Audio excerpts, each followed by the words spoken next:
After his travel to the Khmer Empire, Prince Rama sojourned home to rest and to visit his wife and his family before his next journey, which would take him to Vietnam. As we join Prince Rama, he has just arrived in Hue, Vietnam. When he reaches the capital city, he meets the Emperor Jia Long. Emperor Long was born in 1762 in the city of Hue, Vietnam. Emperor Long gained fame after he reunified Vietnam and established the Nguyen dynasty. Emperor Long's birth name was Nguyen An. He changed his name in order to symbolize a unified Vietnam. Behold, as I find myself in the beautiful company of Vietnam. This place is so amazing. I am so happy I am here today. Oh my goodness, who do I see standing before me? It is I, Emperor Jia Long of Vietnam. It is a true honor to have you visit our country as a welcome guest. May I ask who you are and what brings you to our great nation? Of course, my name is Prince Rama of Ayodhya. I am the incarnation of the Hindu god Vishnu. More importantly, I am famous for slaying the evil king Ravana. Wow, that is fascinating. Is there anything you would like to ask me today? Could I ask you about your beautiful capital city known as Hue? Certainly, my kind sir. What would you like to know? Could you please explain to me how the city is organized? I would be happy to. Hue is a very large city that was modeled after the Chinese capital of Beijing. The outer regions of the city are where commoners typically live, and the central part of the city is where I, along with the state officials, reside. That is so interesting, Emperor Long. Would you mind telling me about an important event that took place in this capital? It would be my honor, Your Majesty. This year, I established the Jia Long Code. This code was based on the Qing dynasty. The code policies helped me guide legal precedents and maintain political and social hierarchy. The Jia Long Code sounds very sophisticated. Maybe I should establish the Prince Rama Code. Now, Emperor Long, could you please tell me about what everyday life is in Hue and how it's like? That's no problem, Prince Rama. I myself, along with my officials, lead lives of luxury.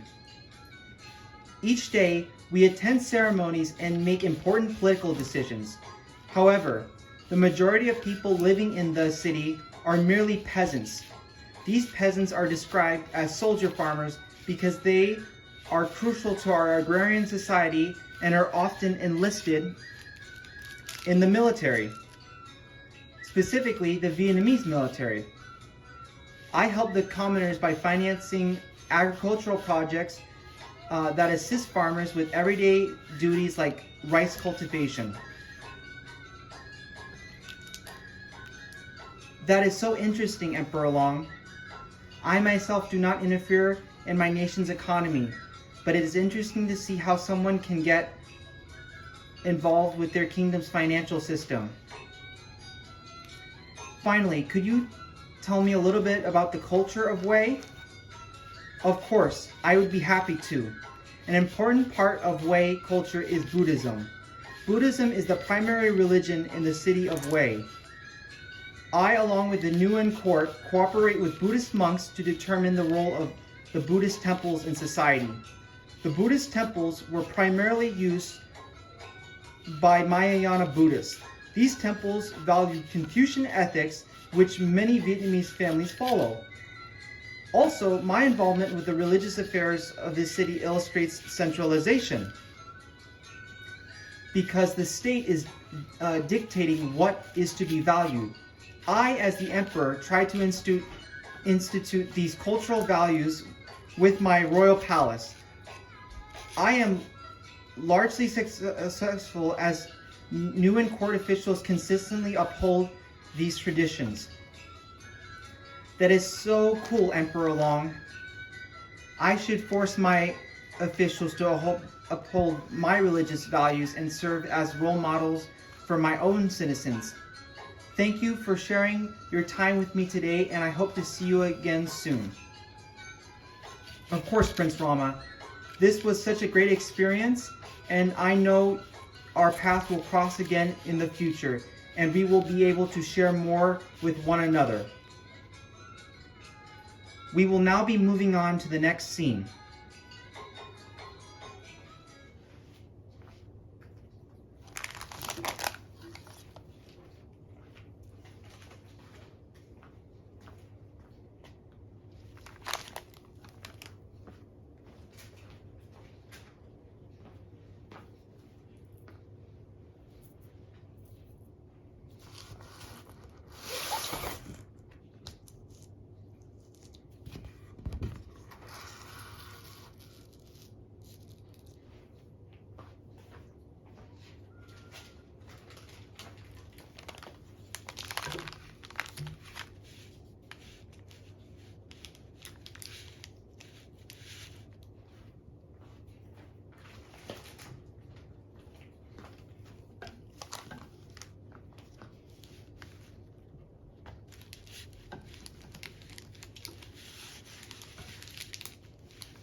Shortly after Prince Rama concluded his stay in Wei, he traveled to the Vietnamese southern capital of Gia Dinh.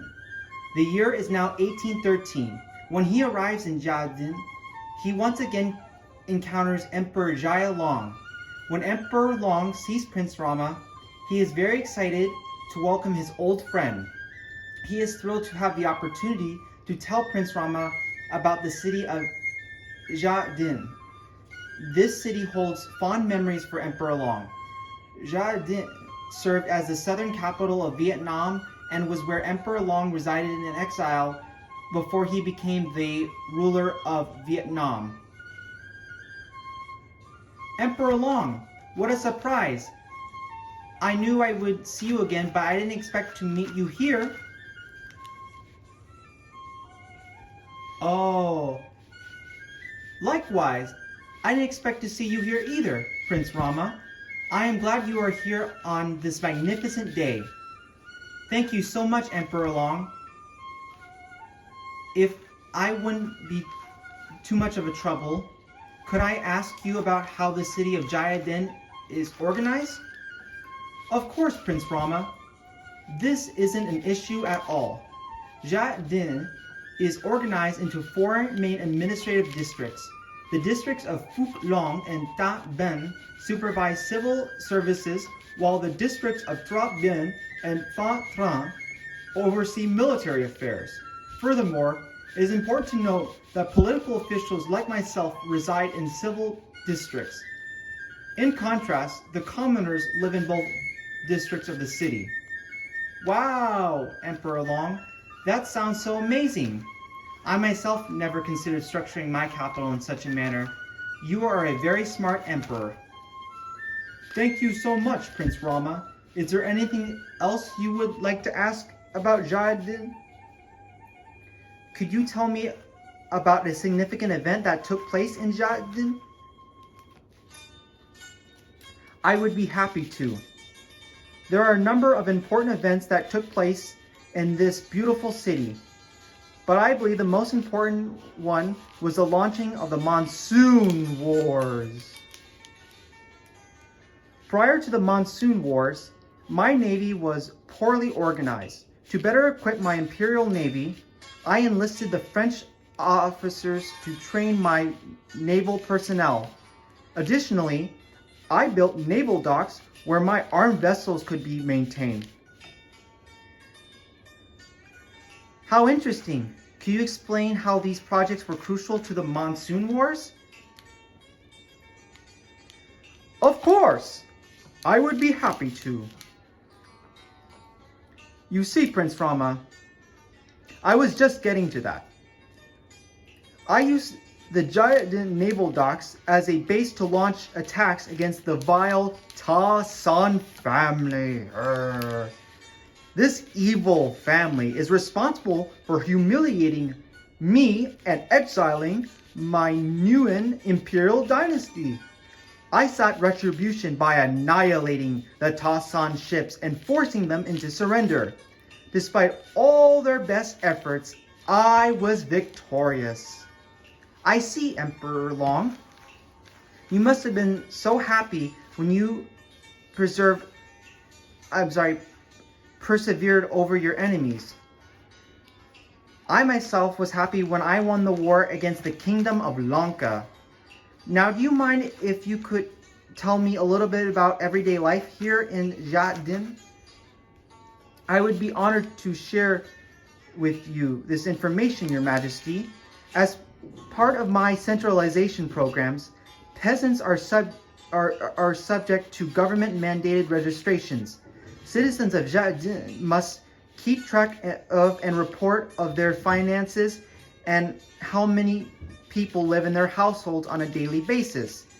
This is done so I may generate enough revenue to finance government expenditures and so my officials can produce accurate census data.